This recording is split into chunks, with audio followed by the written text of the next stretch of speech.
Hello everyone. तो कैसे हैं आप लोग? आई होप कि आप सभी स्वस्थ होंगे, मस्त होंगे। दोस्तों, स्वागत आप सभी का आपके अपनी YouTube channel IT foundation classes में। और आप सभी को पता है आईटी एग्जाम्स आने वाले हैं। आईटी एग्जाम्स की शानदार तैयारी के लिए रेगुलर वीडियो लेक्चर्स इस यूट्यूब चैनल के माध्यम से मैं आप सभी तक पहुंचाने का प्रयास कर रहा हूं। गाइस, इन वीडियो लेक्चर्स के अलावा आप लोग इसी YouTube चैनल की प्लेलिस्ट में जाइए, वहां पे बहुत सारे वीडियो लेक्चर्स जो है मैंने अपलोड कर रखे हैं। तो उन वीडियो लेक्चर्स से भी जो है आप लोग अपने आईटी एग्जाम्स की बहुत ही बढ़िया तैयारी कर सकते हैं। दोस्तों, यदि आप लोग फर्स्ट टाइम हमारे इस यूट्यूब चैनल पे हैं तो इसे सब्सक्राइब करें, साथ ही साथ बेल आइकन के बटन को जरूर प्रेस करें ताकि आईटी से रिलेटेड सभी यूजफुल वीडियोस रेगुलर आप सभी तक पहुंच सकें। तो दोस्तों, स्टार्ट करते हैं आज का वीडियो। आज के इस वीडियो में देखिए, यहाँ पे मैं डिस्कस करने वाला हूँ फर्स्ट ईयर ऑल ट्रेड, सभी ट्रेड वाले स्टूडेंट्स के लिए यहाँ पे वर्कशॉप कैलकुलेशन एंड साइंस का जो क्वेश्चन पेपर है, ओरिजिनल क्वेश्चन पेपर यहाँ पे मैं डिस्कस करूंगा। आप सभी को पता है 6 क्वेश्चन जो है आपके वर्कशॉप कैलकुलेशन साइंस में से मेन एग्जाम में पूछे जाएंगे। 6 क्वेश्चन का मतलब है 12 मार्क्स, और 12 में से 12 मार्क्स अगर आप लोगों को चाहिए तो guys in special video classes को आप लोग जरूर वॉच कीजिए ताकि आप लोगों को पता चल सके कि आईटी एग्जाम में किस लेवल के क्वेश्चन आपसे पूछे जाते हैं। तो ठीक है, स्टार्ट करते हैं फर्स्ट क्वेश्चन से। देखिए, यहाँ पे फर्स्ट क्वेश्चन बहुत ही इजी सा क्वेश्चन पूछा गया है। एक आयत का क्षेत्रफल, एक रेक्टेंगल जो है उसका हमसे एरिया पूछा गया है। आयत का क्षेत्रफल, आयत सबसे पहले देखिए होता क्या है, लंबाई, और जिसकी लंबाई और जो है जैसे आमने सामने की भुजाएं बराबर होती है, प्रत्येक कोण जो है वो 90 डिग्री का होता है, उसे हम आयत बोलते हैं। ये यहाँ पे लंबाई है और ये यहाँ पे चौड़ाई है। ठीक है, अब इसका क्षेत्रफल हमसे पूछा गया है, तो क्षेत्रफल होता है लंबाई गुणा चौड़ाई, लंबाई गुणा चौड़ाई। अब यहाँ पे लेंथ और ब्रेथ, लंबाई और चौड़ाई दोनों दे रखी है। लंबाई दे रखी है 10 और चौड़ाई दे रखी है 8, तो लंबाई हो गई 10 गुणा चौड़ाई हो गई 8। 10 गुणा 8 कितना आएगा? 80 सेंटीमीटर स्क्वायर। तो ऑप्शन ए जो है इस क्वेश्चन का राइट आंसर हो जाएगा। चलो बढ़ते हैं साथियों नेक्स्ट क्वेश्चन की ओर। नेक्स्ट क्वेश्चन है पानी का क्वथनांक कितना होता है। देखिए यार, यहाँ पे पानी से रिलेटेड 2 चीजें आप लोगों से पूछी जा सकती है। क्वथनांक को हम बोलते हैं बॉइलिंग पॉइंट, और एक होता है गलनांक, गलनांक जिसे हम बोलते हैं मेल्टिंग पॉइंट। गलनांक को क्या बोलते हैं? Melting point. ठीक है, मेल्टिंग पॉइंट, और बॉइलिंग पॉइंट को जो है क्वथनांक बोलते हैं। तो पानी का जो बॉइलिंग पॉइंट है, जिस पर पानी उबलने लगता है, वो होता है 100 डिग्री सेल्सियस। और अगर आप लोगों से ये पूछा जाए कि जल, पानी के लिए जो गलनांक है मेल्टिंग पॉइंट यानी कि वो कितना होता है, तो वो होता है 0 डिग्री सेल्सियस। 0 डिग्री सेल्सियस पर जो बर्फ है वो पिघलने लगती है, मेल्ट होने लगती है, गलने लगती है।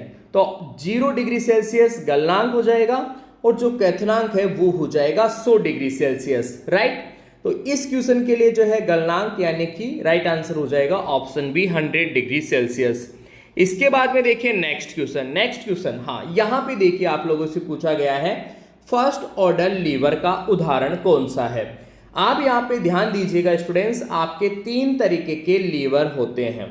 हो सकता है आप लोगों ने नहीं पढ़ा होगा, मैं बताना चाहूंगा। एक होता है फर्स्ट ऑर्डर लीवर, एक होता है सेकेंड ऑर्डर लीवर, और एक होते हैं थर्ड ऑर्डर लीवर। ठीक है, 3 तरीके के लीवर होते हैं, और तीनों तरीके के जो लीवर हैं उनके एग्जाम्पल्स आप लोगों को याद रखना है। राइट, जैसे मान लो यहाँ पे जो है आपसे पूछा गया है फर्स्ट ऑर्डर लीवर, तो फर्स्ट ऑर्डर लीवर जो है उसका एग्जाम्पल यहाँ पे सीजर्स का एक पेयर। सीजर्स का मतलब है यहाँ पे गाइस कैंची, कैंची जो होती है ना उसको हम सीजर बोलते हैं।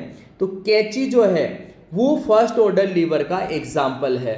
अब आप लोगों को कमेंट करके ये बताना है कि सेकेंड ऑर्डर लीवर के उदाहरण कौन से होंगे और थर्ड ऑर्डर लीवर के उदाहरण कौन से होंगे। दोनों जो है ये जो बच गए, शेष रह गए, इनके उदाहरण आप लोगों को कमेंट सेक्शन में कमेंट करके बताना है। अगर मान लो आपको नहीं मिलता है आंसर, तो आप मेरे से पूछना कि सर सेकंड ऑर्डर लीवर के उदाहरण कौन से होंगे, थर्ड ऑर्डर लीवर के उदाहरण कौन से होंगे। मैं आप लोगों को जरूर रिप्लाई करूंगा। बट फिलहाल देखिए इस क्वेश्चन जो है फर्स्ट ऑर्डर लीवर, इसका जो है राइट आंसर हो जाएगा पेयर ऑफ सीजर। कैंची जो होती है उसको हम सीजर से यहाँ पे कहते हैं। नेक्स्ट क्वेश्चन नंबर 4 देखिए, यहाँ पे क्वेश्चन नंबर 4 है, किसी कंडक्टर में इलेक्ट्रॉन प्रवाह है क्या होता है। इलेक्ट्रॉन प्रवाह ही मतलब एक तरीके से करंट होता है, विद्युत धारा होती है।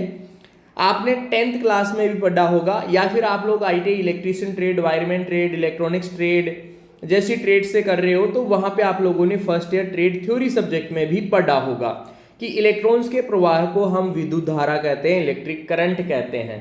तो राइट आंसर हो जाएगा ऑप्शन डी। ठीक है, राइट आंसर हो जाएगा option D. Next question number 5, द्वितीय ऑर्डर लीवर का उदाहरण। अब देखो यार, यहाँ पे अभी जो है मैं चर्चा कर ही रहा था, और द्वितीय ऑर्डर लीवर का उदाहरण तो देखो यहाँ पे आ गया। ठीक है, द्वितीय ऑर्डर लीवर का जो उदाहरण है वो है बोतल ओपनर। बोतल को खोलने वाला जो ओपनर आता है वो द्वितीय सेकंड ऑर्डर लीवर का उदाहरण है, सेकंड ऑर्डर लीवर। ठीक है, अब देखो यार, यहाँ पे ये फर्स्ट ऑर्डर लीवर है। कॉमन बैलेंस जो है ये कौन सा है, ये आप लोग कमेंट करके बताओगे। और ह्यूमन फोर आर्म जो है ये कौन सा है, ये भी आप लोग कमेंट करके बताओगे। ये तो फर्स्ट वाला है ही, राइट। और ये कौन सा हो गया, सेकंड वाला हो गया। अब ये दोनों सेकंड के तो है नहीं, कौन से हैं, थर्ड के हैं या फर्स्ट के हैं, या आप लोगों को बताना है। और कॉमन बैलेंस वाला, कॉमन बैलेंस मतलब सामान्य जो तराजू होता है ना, ये तो बहुत इंपॉर्टेंट है भाई, काफी बार पूछा गया है कि सामान्य तराजू वाला जो है कौन से ऑर्डर लीवर का उदाहरण है, राइट।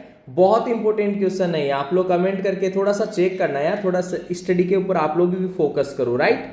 तो यहाँ पे जो है काफी बढ़िया बढ़िया क्वेश्चन है। राइट आंसर फिलहाल इस सेकंड ऑर्डर लीवर का जो है बोतल ओपनर। तो next question number 6, question number 6 में पूछा है इनमें से मूलभूत इकाई कौन सी होती है, फंडामेंटल यूनिट्स कौन सी होती है। तो सबसे पहले देखो यार, मैं आप सभी को बताना चाहूंगा, फंडामेंटल यूनिट्स जो है टोटल होती है 7। कितनी होती है, 7 कौन कौन सी होती है। एक होती है लेंथ को हम एल से दर्शाएंगे। एक होता है मास को एम से दर्शाएंगे, किलोग्राम इसका यूनिट होता है। एक होता है टाइम का यूनिट सेकंड लेते हैं, ठीक है। एक इलेक्ट्रिक करंट होता है, करंट का यूनिट एम्पियर लेंगे, राइट। और इसके बाद में जो है आप लोगों का एक होता है टेम्परेचर को हम टी से, और इसका यूनिट जो है केल्विन होता है, केल्विन, ठीक है। टेम्परेचर के बाद में एक होता है आप लोगों का अमाउंट ऑफ सब्सटेंस, जिसे हम पदार्थ की मात्रा कहते हैं, और पदार्थ की मात्रा को मोल से रिप्रेजेंट करते हैं, राइट, पदार्थ की मात्रा। और इसके अलावा जो है आप लोगों का होता है ल्यूमिनेस इंटेंसिटी, ज्योतीय तीव्रता, जिसका मात्रक होता है कैंडेला को मैं सी डी से लिख रहा हूँ शॉर्ट में, ठीक है। ये ज्योतीय तीव्रता होती है और इसका मात्रक होता है कैंडेला। इस तरीके से टोटल 7 होती है। तो 7 में से देखो यार, यहाँ पे 3 दे रखी है, 3 स्टार्टिंग वाली दे रखी है, लेंथ मास और टाइम, ये 3 दे रखी है। तो ये तीनों फंडामेंटल है। अब देखो, इसमें क्षेत्रफल फंडामेंटल नहीं है, इसमें दाब और आयतन फंडामेंटल नहीं है, इसमें आयतन फंडामेंटल नहीं है। तो तीनों ये जो है ये तो गलत हो गए ऑप्शन, और ये ऑप्शन इसका सही हो गया, ठीक है। इस तरीके से गाइस ये टोटल 6 क्वेश्चन आप देख पा रहे होंगे, बहुत ही ईजी से बेसिक से क्वेश्चन आप लोगों से पूछे जा रहे हैं। आप लोग बढ़िया से तैयारी करें गाइस, अच्छे से तैयारी करोगे तो आप लोगों का 100% है, पेपर बहुत शानदार जाएगा। तो दोस्तों फिलहाल आज की इस वीडियो में इतना ही, मिलेंगे आपसे नेक्स्ट वीडियो में, तब तक के लिए आप सभी को बहुत बहुत धन्यवाद।